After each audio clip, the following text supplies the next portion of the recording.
So, hello to everybody.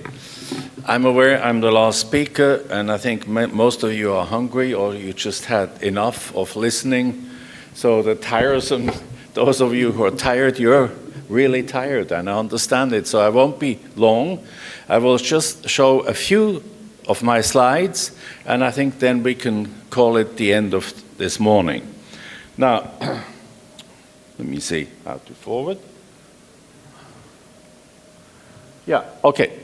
You've seen a lot of statistics already, so this is just as a reminder, as we all know, in Asia, but also in Europe, our societies are aging. Now, to build on what the former Prime Minister said this morning, I'd like to look at the positive side. I'd look particularly to look at solving problems which occur when the different generations meet, meaning the young and the older. So here you see, for instance, the different generations. From the left at the top, let me see if I can. Well, you see the baby boomers, I'm one of them. They're dropping off as we grow older, and we meet the others who are coming up. Here it is the Generation Z, where both of them are more or less now meeting at the labor market in companies, and the other ones going up radically, of course, are the millennials. But the issue here I'd like to briefly address is, what do we do with each other?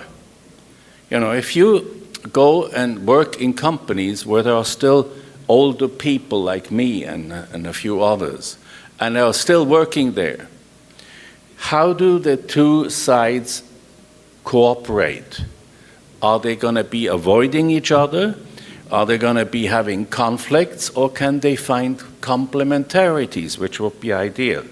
I will talk about that shortly. Now, another thing I wanted to say is, when it comes to age, Per was mentioning before the financial issue about our societies growing older, meaning more and more the situation is that the fewer young people have to work and pay into the social assistance funds to support the older people who have retired. Now, this has led to some of the countries, for instance in Europe, to increase retirement age. Per is lucky, he got out of Denmark before. Now they're decided to go for 70 as the retirement age. Netherlands, Norway, 67 on the average. That's of course one way to solve the financial problem, by having more people work longer than to be retired. If I'm not mistaken, in China it's still possible to retire at 55 of age, which of course causes an enormous problem when you have to face 320 million people who retire, and how to pay up the assistance that they get. So the one issue is, of course, raising age, retirement age. Now, is this good for the people who have to work longer? It's a hotly debated issue. Some people in my country, in Switzerland, are not. Some people are very unhappy about that. Others see the need to work longer because the labor force is shrinking. And some of the older people have a lot of knowledge, which, especially when it comes to also business, could be useful to retain, to keep people who know how businesses are run, how clients are approached in terms of relationship management. So the issue could be, okay, maybe we have to increase retirement age, then we have to work together, the young and the less young, the older, and how to do this. So let me go quickly through this. So one way to help companies figure out a way to support cooperation between the young and the old is, for instance, this ISO standards. Lija and I were part of a 20-people group in the ISO family who created this instrument. Now, this is not only a guidance a standard, but it also can be a requirement standard. Because sometimes one has to intervene when things really don't work, and you can't just simply talk to people if they don't understand they're doing things which are harmful or are not conducive to cooperation. We found in a study in Switzerland, for instance, a lot of the personnel managers of companies, because they're young, it's understandable that they're more comfortable hiring young people. It's their age group. So if we want to have older people work longer, those who are older and are looking for a job, they might simply not be hired because there's an age bias by the young human resource managers who look for similar age groups to recruit them. So these are things which are covered by this ISO standard. It can be very helpful for people just to realize it's not only unique to one company, it's most companies where you have old and young people working together, sometimes it doesn't work. And I think I don't have to invent much or add much to illustrate what I mean. It's natural that the younger people having to work, for instance, with an older worker or employee, maybe have a parental problem. They see when the older person, somebody like their parents, and they don't want to be judged again. So they just simply solve this problem by not talking to them or holding back sharing information that might be useful for the company or to solving problems. And vice versa, the older people sometimes feel ashamed to talk to the young and say, could you help me? I don't understand how this whole thing works. And both for understandable reasons, avoid each other. And how to help them start to talk to each other, because they could be complementary and also could be useful for each other. That is sometimes this ISO standard can help the people and the generations to start to talk to each other. Now, another thing is, for instance, professors. I'm one of them, retired, and then the question is, what should I do? What should all retired professors do? They go to Malaysia or keep on working, right?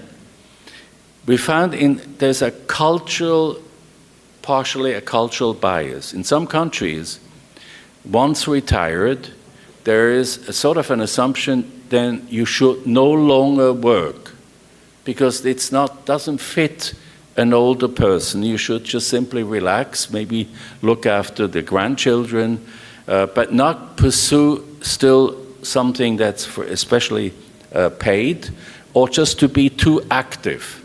In fact, it's wrong. There are ways, if you can see this on this slide, there are lots of things that retired professors can do, and increasingly they do. They have fun being advisors. Some go back and teach a few courses, and they have something which is valuable, that's knowledge. Right? So if we create a culture where retired people are welcome back, it's positive for all sides. So what's left to show? Silver economy. We're talking about silver economy, all the goods and services that older people consume. I think we talked about that sufficiently. What we haven't talked about comes next. That's called silver angels. Silver angels are people who over time and work have accumulated wealth and are interested to share some of what they have been able to accumulate. And some of them are like ready as like a philanthropist are ready to share some of the money they made, and particularly also are able or willing to help young people who want to do a startup company. So there are silver angels, and in Asia, I know you have in some of your countries a lot of very, very wealthy people. In Hong Kong, there is a center which looks at Asia's philanthropic organizations. But it's new. In Europe, we have it quite well developed now, in North America too. But in Asia, the idea of philanthropists to be active, not just for their own family, or not just in terms of, putting money aside so they don't have to pay taxes. That could all be the situation under the umbrella of philanthropy. But there are philanthropists who want to share some of their knowledge and wealth and give something back to society. There are ways to help them help others. And there are, in that sense, things that in Asia could be very useful to help make bridges between young and old, and also to help society. What else? I think there's not much more for me to say except what I have here on this slide. Aging, silver economy, it could be plus, it could be a minus. It's up to us as a group to look for the right laws, the right welcome support through capacity building, so we find solutions, especially if people are missing in terms of the labor force, or if we don't have enough entrepreneurs, how to help young people to start up companies. There are some people who might be helpful. So I would like to close saying there are lots of solutions. Let's do more research. I pass it back to Professor Young, because that's what we're planning to do, right? To do some research to find out what we can do to make the world a better world as we have it. Thank you. Thank you very much.